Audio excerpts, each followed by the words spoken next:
Well, good morning, good afternoon, good evening, wherever you are in the world. We are here live with Co-working Live with Red Worldwide, and we are so excited that you are here with us. I am Dr. Patience Jackson Rose, and I am just enamored about today being Wellness Wednesday. And we have such a treat for you today.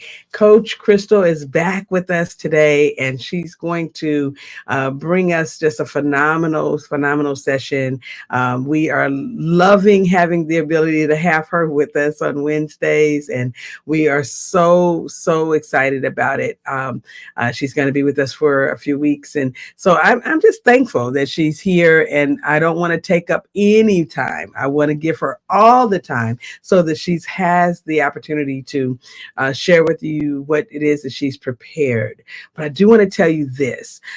Coming in some future sessions, we're going to have Coach Kevin back with us as well, and he's going to be able to share more insights with regards to reframing and just helping us to really utilize all of our tools so that we can do business better. So we look forward to having him in some future sessions as well on our broadcast here. But in the meantime, we are going to actually release the floor so that Crystal can come forth and share with us today. Crystal, are you there?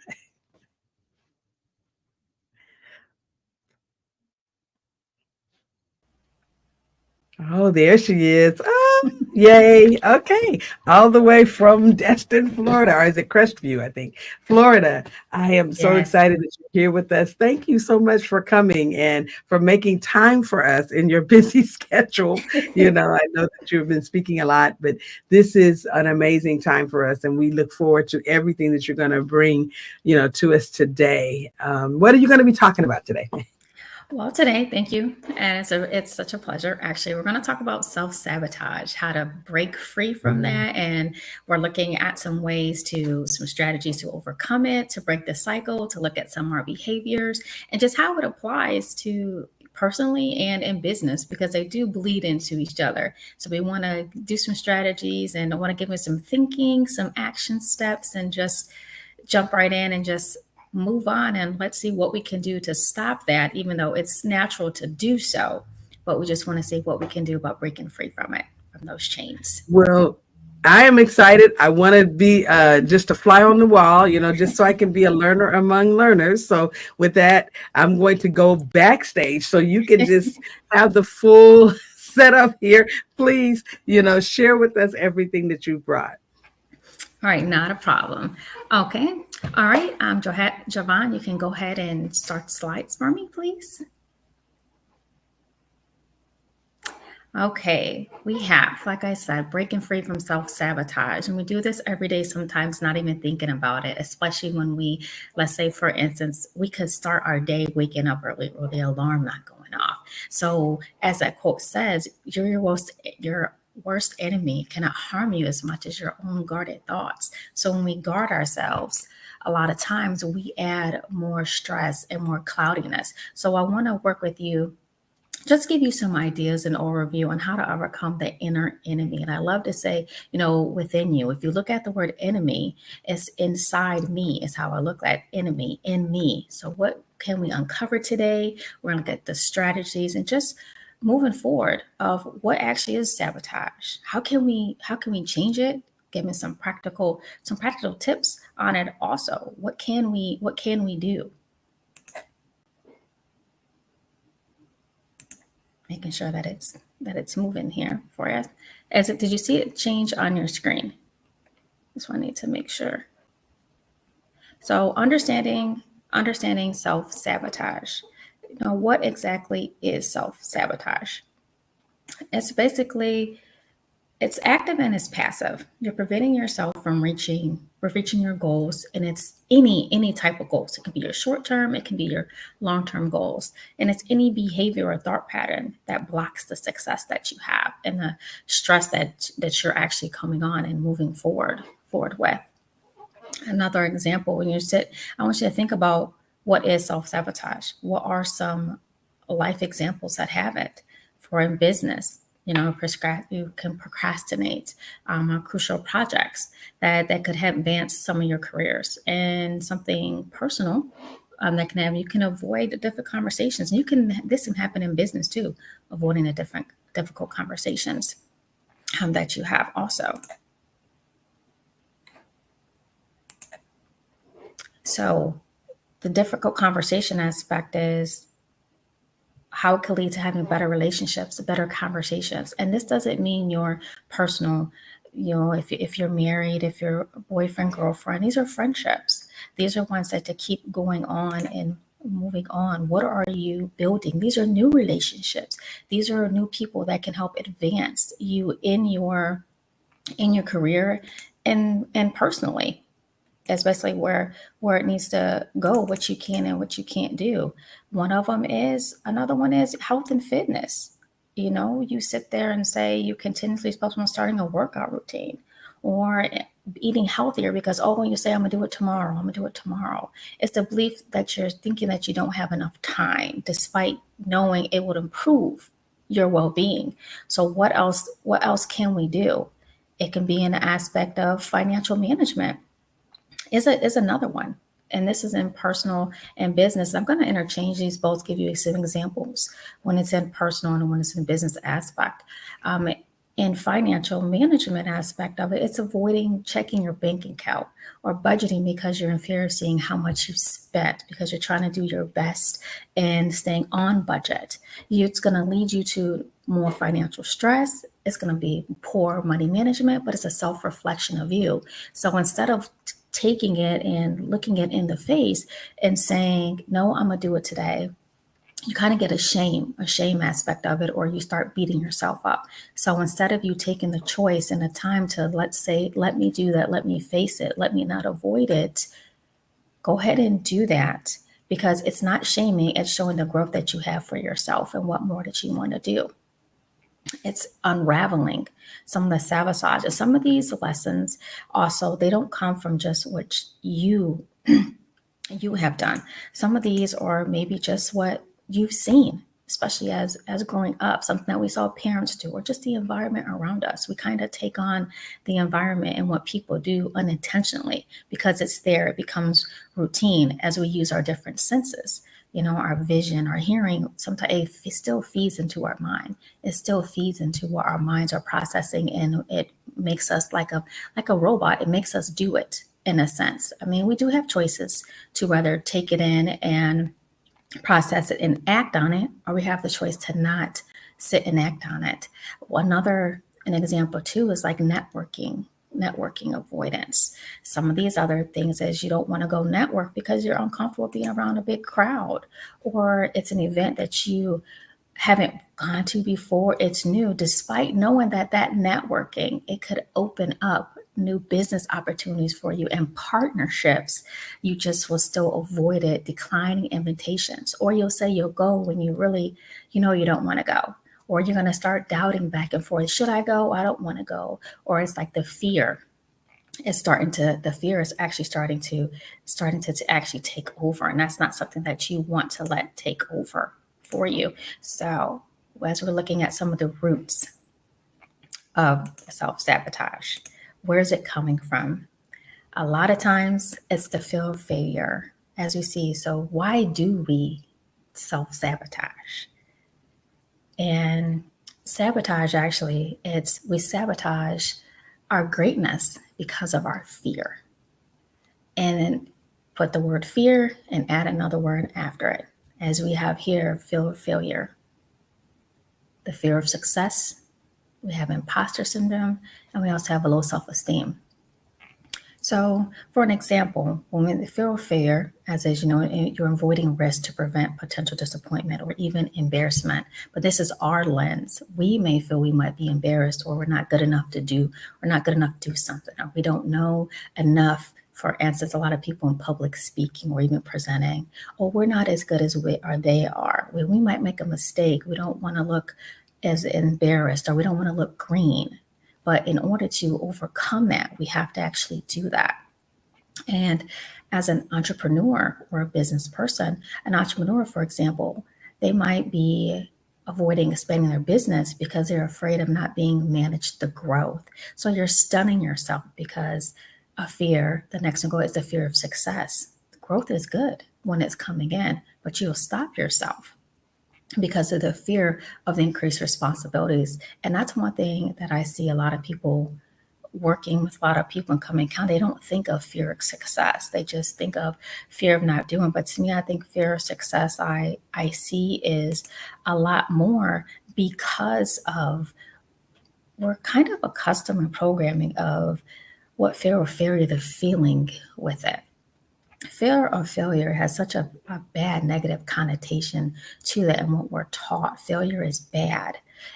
Failure is not bad. Failure is a lesson. That's how I like to say, first attempt in learning. You have to fail in order to succeed.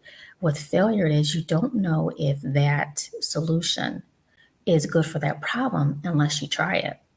Now, you may not have, like, this didn't work for me, but let me set it over here. It's just this solution did not work for this problem that I'm trying to solve. And you learned from that, which it shouldn't be a bad feeling, even though it could be under some deadlines or you have to get this done fairly quickly. Just taking the chance and the risk that it takes that let's move forward, let's do that. Have a feeling, the same feeling that you get of joy. And one thing that I actually saw when I was reading, and it's triggers. What triggers people? Triggers, it could be a past thoughts, or it could be someone's word, how it's affiliated, how that trigger affiliates to a negative or a unpleasant feeling. One thing that I learned is like a new term is called glimmer. So glimmer is what positive feeling can I relate to this? And it was so, and I was like, you know what, that's good because you never really hear the opposite of a trigger. So I'm starting to more implement in teaching glimmer.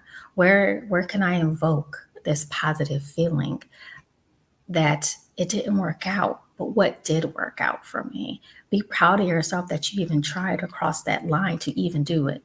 You went ahead. You went ahead of it. And a lot of times you have some of the fear, some fear of rejection that you have a lot of times too that comes with all these, especially imposter syndrome. When you're feeling undeserving of success or leading, like it says, to self-doubt or underperformance. What defines when you start feeling you don't deserve it? Why don't you deserve it? What is the root of you feeling why you don't deserve it? From my experience, it's a lot of times of people giving more than taking in. Their cup is always empty. And a lot of times we say, which it was so neat of doing this with children. And I also saw a video of it. They put, and it was resolving conflict, but it's still interpersonal. And they took a cup. It was a glass, clear glass, and the water was halfway in the glass. And it asked the students, and they were younger. It said, is the glass half full or half empty? Of course, some said half full, said half empty, but one of them said, it's neither. It's in the middle. And it's such that innocence of, I don't have to worry about if the answer is right or wrong. I don't have to worry about what other people are thinking because they asked me. I don't have to be chained by others' opinions. And it was so nice to see that lens of, yeah, it's in the middle.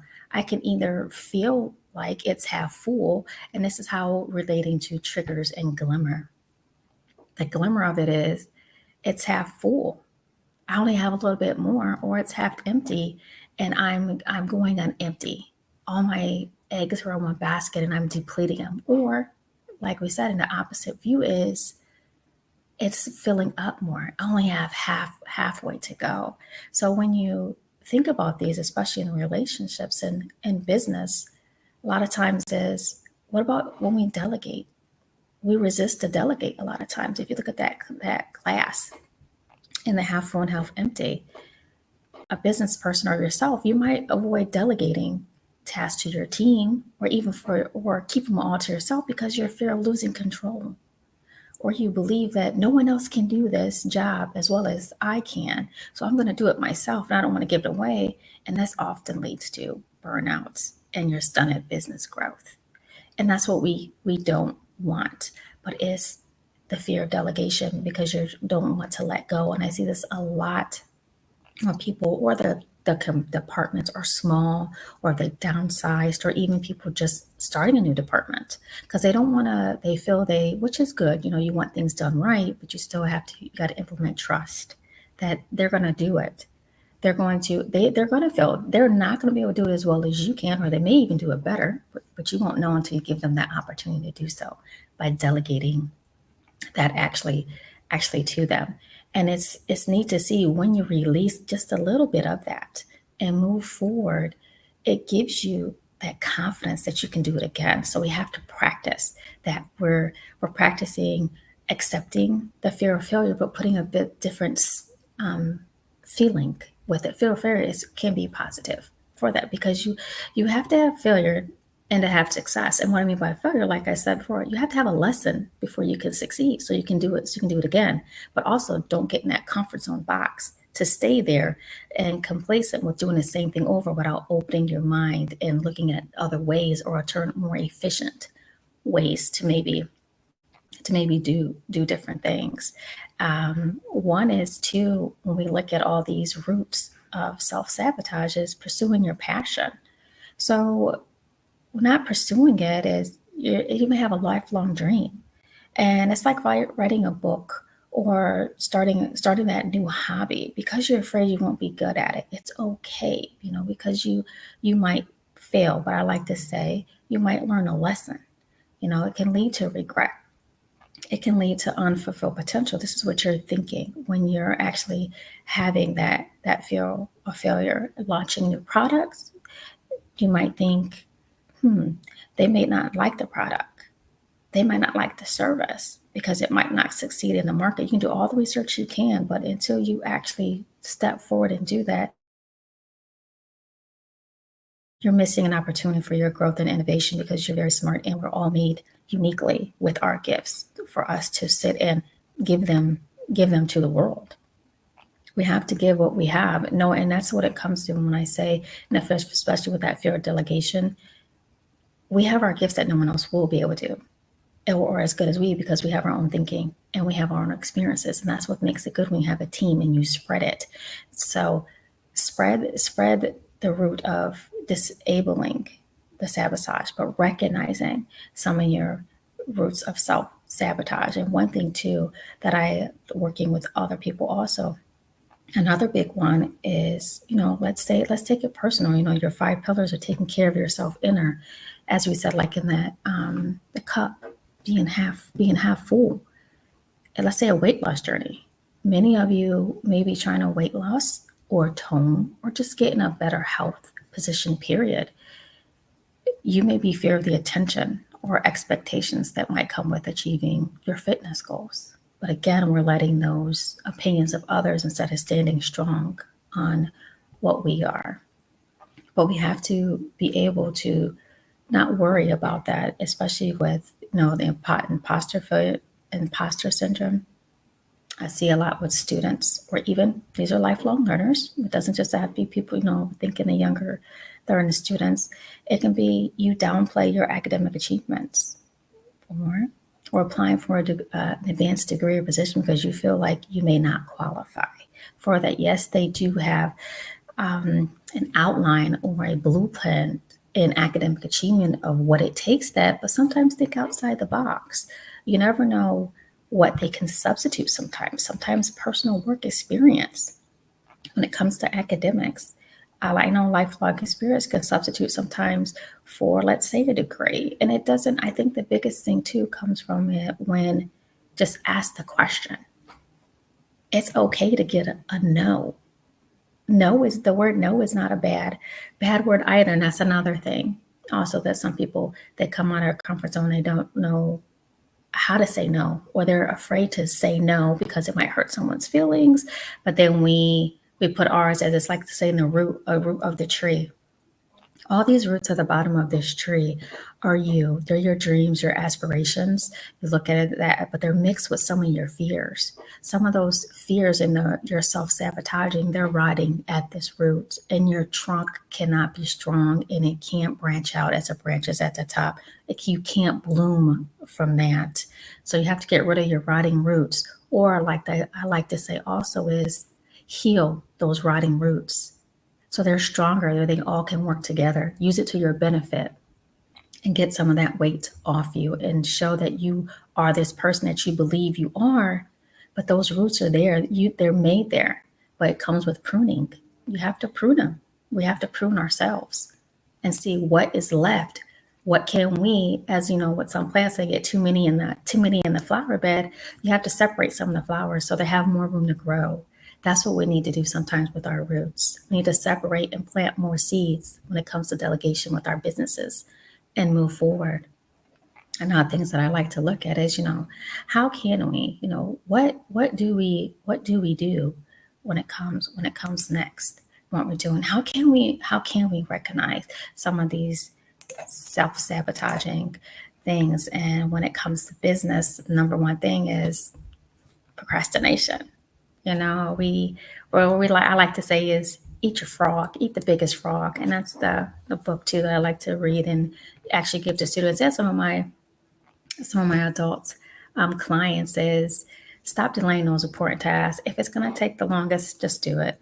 And then, yes, it is easier said than done at times, even for me. I mean, as I'm teaching and going through this with you guys too, this accounts to my life too. I have to do some of these things too, because sometimes I will self-sabotage, but I have to recognize what am I doing, especially with perfectionism. I love things to be exactly how I want them. I don't want any hiccups. And it's like it has to be exactly right. And this, the perfectionism, it keeps me at times behind the starting line where I don't even move. But I have to recognize, why aren't you moving? Sometimes imperfection is perfection. And that's what I tell myself. Some ways to recognize that it's not always going to be perfect, but imperfect could be perfect. Somebody's going to get it. Someone, what is being said, something what you're doing, it's going to resonate with them. So setting some unrealistic, these very, very high standards that prevent you from even moving, it's going to make you feel your confidence go even less because you have these high standards. Now, I'm not saying don't set any standards for yourself, but these high ones that you set for yourself that you may seem you never can get to, you're setting yourself up for a constant feeling of I'm not able to do this. I don't like saying the word can't. A lot of times that's the thing I don't like saying. But I think it's the thing of when it comes, like I said, that the self talk. I don't like to say I can't. And if you say I can't, one powerful word that I love to put at the end of the sentences is yet, because you're telling your mind what you can and you can't do. So it's I'm not able to do this yet, or I'm not able to do this at this moment, because you're saying I can do this, but just not at the moment. But you still have to take that encouragement for yourself and reflect on it and look at your own behaviors and your thought patterns to reverse some of it. Biggest thing to do. So one example I want to give you is, let's say you you're realizing that turning down opportunities due to fear of failure is a form of the self-sabotage. So you not applying for that promotion because you felt there was self-doubt also for this. So what are you going to do about it? It's great that you recognize it when you're in, and you have to be transparent as it's looking in the mirror. You know the whole truth. You know the transparency. You know if you're in denial, if you want it. But a lot of times that it's not so much negative self-talk when you're being honest and truthful with yourself. You know that you're stopping yourself from doing this, and you're thinking maybe at times, how do I get over it? It's implement some of that, not implement, it's extinguish that negative self-talk, because your ears are hearing you. Your mouth is having the words come out your mouth. So your mind is taking what you're saying that has to be truth, because it has no how you say, it doesn't have a meter saying this is not, oh, they're just feeling this way right now. It's taking it, everything that you say is the honest truth, and you truly, truly feel this way. And so extinguish that negative self talk that you have. Now, in avoiding, this is what oftentimes too, and avoiding is you avoid difficult conversations, difficult situations. And so you limit yourself in all aspects of growth. It's not just personal and professional. I want you to also look at the growth of having fun. That is what's going a lot of times too. You prevent yourself from having fun when you self sabotage and just enjoying the passion or pursuing what you have, especially with perfectionism. You take out the joy of why you're doing something, the reason why you're doing it. What is it? What is the benefit of even doing it? I want you to think about putting the fun and enjoyment in doing it. And everything is not meant to be fun, but everything should have a why you're doing it and a passion for doing that. And if it's to benefit other people, that's fine. It should benefit you too. It should have a piece of you. You implement 100% piece of you into it. It should be worth it. And the greatest thing that I've seen, and even from my experiences, a lot of times when I don't, I sit and think, why am I here? What am I doing? Especially when things may become chaotic. I prefer things not to be chaotic. I like stuff structured, but not too structured. Because when it's too structured, you're sitting and saying, did this go right? Is this on time? It's like, breathe, have fun with it. It's okay. And one of the other things too, which a lot of people may not talk about, especially I love this is Wellness Wednesday, because especially with the mental health aspect of it, when you use a lot of self-medication, you use substances and habits to cope with the stress. This is nothing of self-sabotaging. It's real. You may feel it's a remedy in the moment, but is it going to be a good remedy for the future? And with remedy, same with the word enemy. Remedy, it's in me. If you look at the word, and it has in me remedy. I am the remedy. Me. I have the choice to recognize it. I have the choice to change it. I have the choice to pursue my passion with a smile. And it's not always bad to pursue that passion with tears. It shows you're alive. It's showing that you're feeling yourself. You're growing emotionally, as we speak in some other trainings and episodes on co-working about emotional intelligence. You grow when you feel. Becoming numb. That's another thing too. That is, you become numb, not recognizing self-sabotage. And that's, like I said, and those some of the things that come with it is, what do we do to break that cycle? What can we do for the cycle? The biggest thing as we spoke about was the awareness. You find certain actions and thoughts that are holding you back, and I love how it says the only staircase between you and your dreams is the one you build with your own doubts. How big are some of your staircases? Are they 5 steps? And are they going up or are they going down? Doesn't matter which way it's going. It's how many steps are you building between those. That awareness, like we said, those actions and those thoughts. What's holding you back? What is truly, I would say, truly overwhelming you? Is it some of those bigger projects maybe that you need to make smaller? Or some of the actionable steps are you trying to avoid? Are they overwhelming you? Looking at the steps. One thing is practicing a mindfulness. And what is your mind full of? Is it full of the negative self-talk?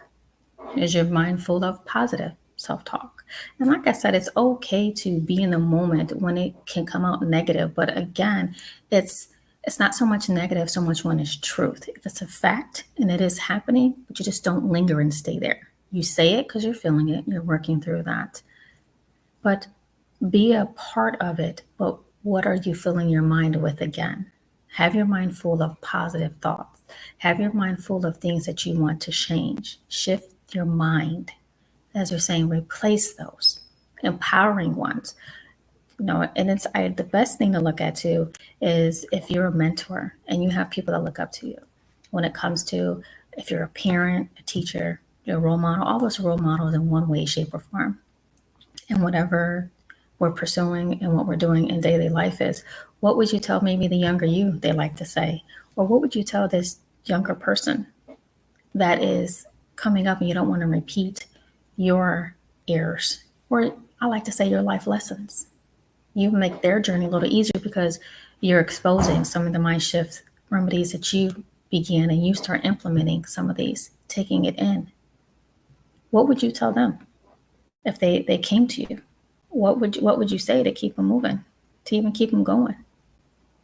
And what I like to say also is, don't, and they will watch you. They will watch you.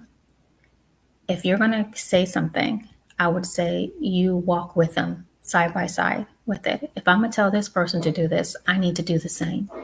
Or if I did it and I forgot about it, I didn't think about it, just slipped my mind, maybe I need to reinstitute that thought back into my mind. I need to make those tasks more manageable.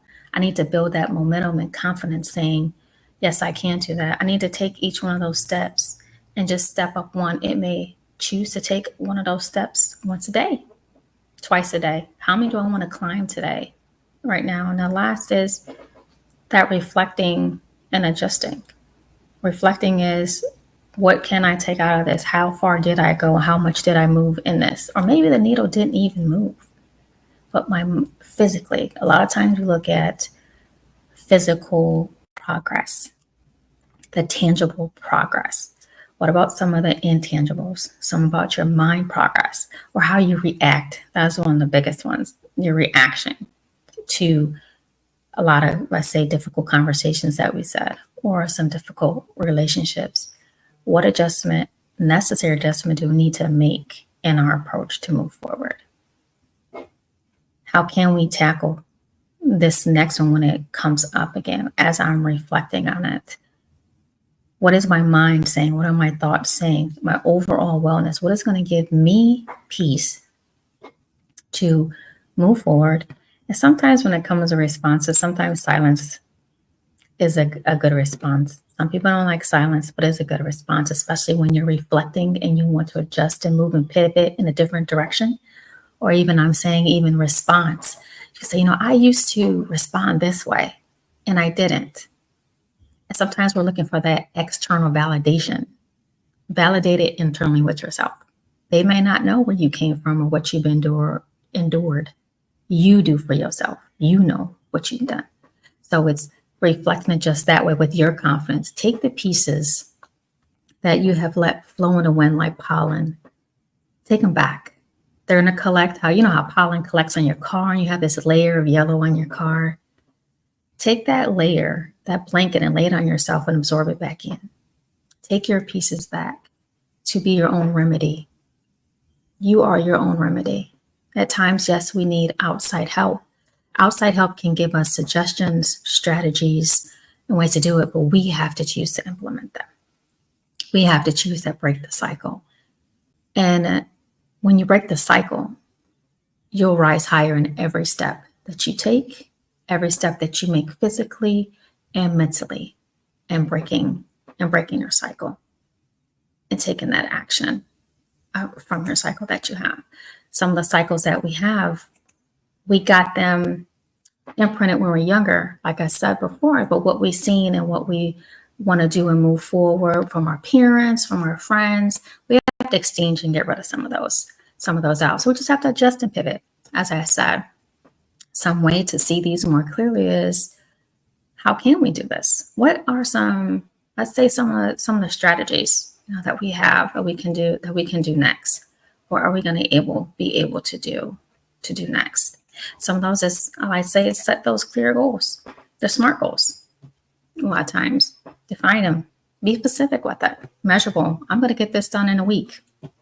I'm gonna get this done in a month. Make them with not so high standard where you can't complete it, but don't make it too easy where you'll get it done in maybe one day. But it depends, short-term or long-term goals. So, but know when you set those goals, one thing that I will encourage you is know what and why you're doing it. I think the why is the biggest one. People forget why they're doing it, or they focus so much on the why it stops them, because that's when all those, as we said before, we need to extinguish some of those roots of self-sabotage where they came from. So why you want to do it and make it better when you set those goals, and those habits. As I said, we're going to replace those negative habits with some productive ones. See, I didn't only say positive. They have to be two P's, positive and productive. What can they be? And it's how you feel it is. It's not what society says is negative all the time. It's not what others say, other people's opinions are. It's productive, positive ones. As I said, your reaction, or let's say even your temper, you calmed yourself, or you didn't let emotions overtake you. You responded differently. You had a choice and you set that goal. I'm going to react differently.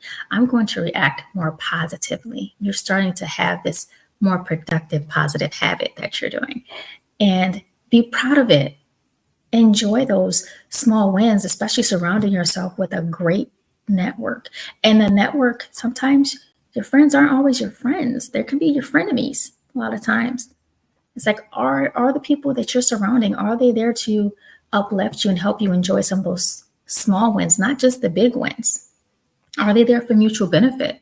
Are you both learning? Are you both growing together? And another big thing too is in your support network. Are they being honest with you? They're not being just a yes person. Or are they going to disagree with you? Are they going to be honest or give you some other strategies, some ideas to help you grow? Are they going to help you move in that mindset, not keep you on a fixed mindset of saying that I can't, I won't, those coulda, shoulda, wouldas? Are they saying you may not be able to do it now, but we maybe do it later? Or they're just saying, oh, you can't do that. Why do you want to do that? Those are the ones you need to move from your circle. Those are the people, love them at a distance. It can be family that may not be supporting you. You have to look at your support system around you and how to make that work for you. And again, a lot of times is, as we said, with failure, embrace that failure. It is a stepping stone to success. It is not you in the valley and trenches by yourself all the time. Sometimes we need to be by ourselves to actually clear our mind and hear our own thoughts, our own true thoughts, and separate them. But that time, especially, if you're strong in faith, look to your faith. What do you look at? Where do you go to find your light?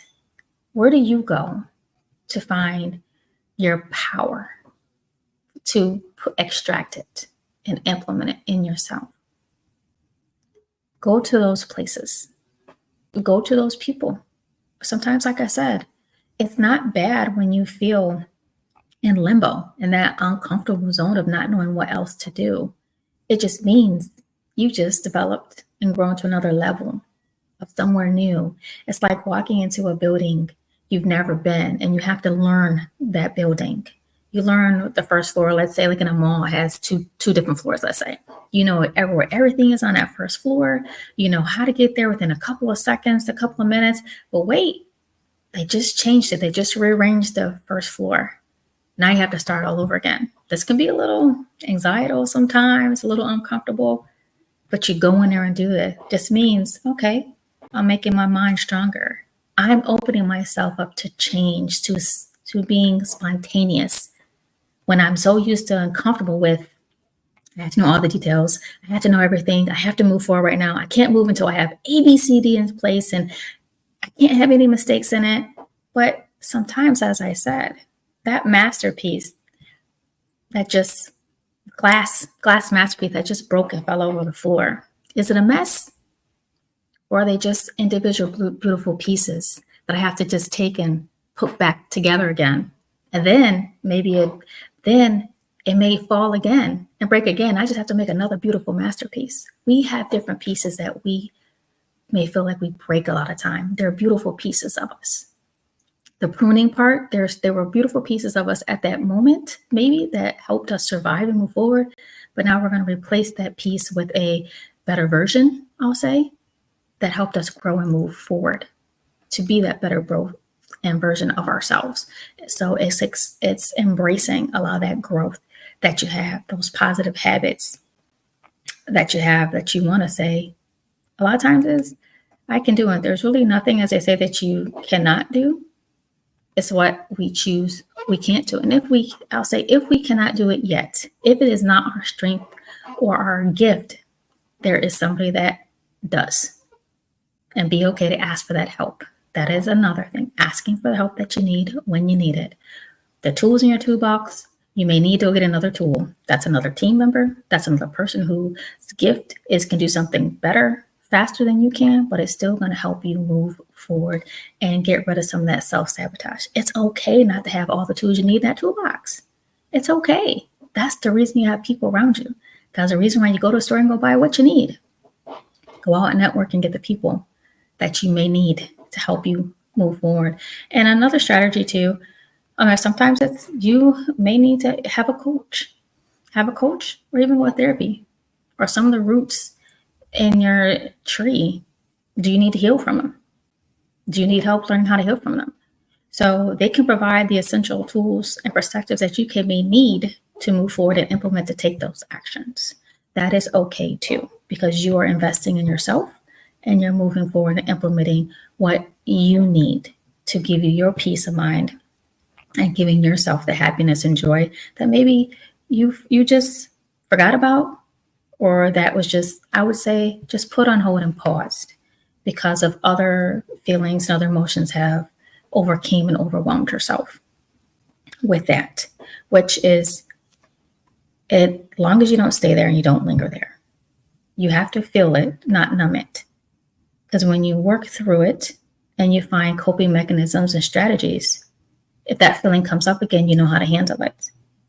And if you don't, you have other tools in that toolbox or other people that you can say, hey, I need another remedy. I need another strategy because this one's not working for this. So maybe let me try another learning opportunity. What else I can do? What can I do to move forward to help me, myself? Because you are the most important person in your life. And one thing is, I want to say too is knowing yourself is big. When I said you're the most important person in your life. So the power of self-knowledge. Saw this somewhere. It's like knowing others is intelligence, but knowing yourself is true wisdom. I think it was Lao. I think I can spell it. I'm not sure how I try to say it. It's Lao. I think TZU is where that came from. And that's powerful to me.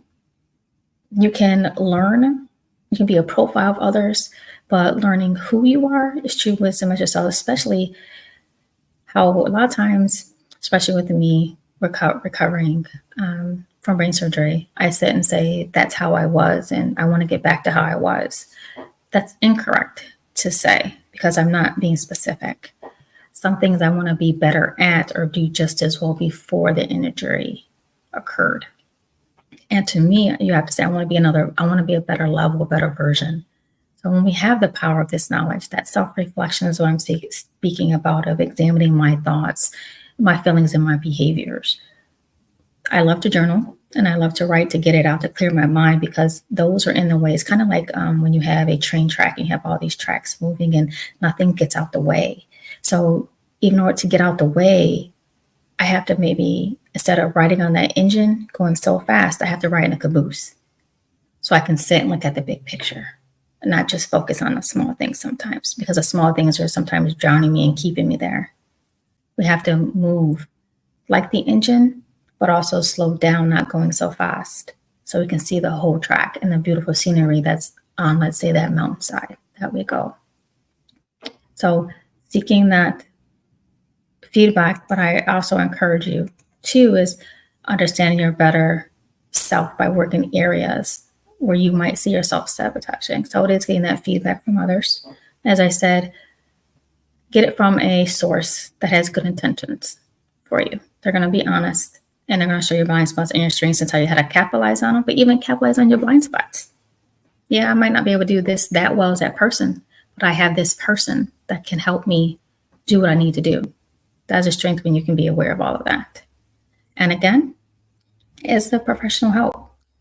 Nothing is wrong with getting therapy and coaching. Everyone always has a coach. Everyone does. Everyone's going to need therapy sometimes. And sometimes, as I said before, the biggest thing that I see a lot in adults, some adults, they forget to have fun and they forget what their passion they're passionate a lot of times. And so in sabotaging, I want you just to really reflect on how you may be sabotaging your life, or maybe the thoughts that you're having, that is like the little one side. The glass, it's in the middle. You know, sometimes I feel half empty, I feel half full. But you want to feel half full. And what are you putting in your mind? What are you filling your mind with? So, doing this, I hope that you've learned some strategies, some roots identifying what self sabotage is, some ways that you can actually seek help, some ways that you can implement and move forward. And this is a plethora of information, but I do encourage you to just take that step, just to take, I would say, one step forward each day, no matter how big or small it is. I want to see you master. I want to see you master your journey, as I would like for you to do, because the path of the journey, it begins with you. So breaking free from the self-sabotage is just one way of true success and fulfillment that you can actually give to yourself, and commit to always growing and moving and what you're doing. So self-sabotage is going to be a battle that's always fought in the mind, but it doesn't have to be a losing one. So today I hope you've gained some tools to recognize some of the patterns that held you back. Remember that the greatest obstacle that you have is to overcome it. Your success is out there. It's within you. So you have to see that it's always within you, and you have the power to sabotage yourself, but you also have the power to reflect and free yourself, lift yourself up from it. And I think that's one of the biggest things that you can do. The truth, which one do you choose to do? Imagine that you could achieve anything if you just silence those thoughts, if you overcame those fears, if you even embrace your true potential. It's time right now, today, stop being your own worst enemy and start becoming your greatest ally. The world's waiting for your greatness. You're in the world now to do something. So don't let another day pass you by without showing it. Take your action now, and the change begins right now. It begins with you. Like I said, that single step, it starts with you, where else you need to go and where else you need to be. So celebrate all your small wins and walk on the path that begins with you. And thank you for allowing me to spend time with you today and learning and implementing and achieving self-sabotage.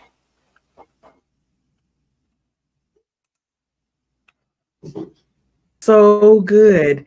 I mean, I was, just sitting there listening and having my tea, but it was like, oh my gosh, this was just eye-opening. And I'm hopeful that you can actually do a recap of this, in one of your future presentations, just to kind of see how we're doing, okay? To check in on us and, to hold us accountable, because self-sabotage is real and all of us experience it from time to time, not even realizing sometimes that that's what we're experiencing. And so you shed some beautiful light on what it is that is happening and how we can overcome. And I just look forward to you being back with us again. But for those of you who have hung in here with us, we're at the top of the hour, and so we have to close everything out. But we look forward to having you come back again with us, and we will see you again next time.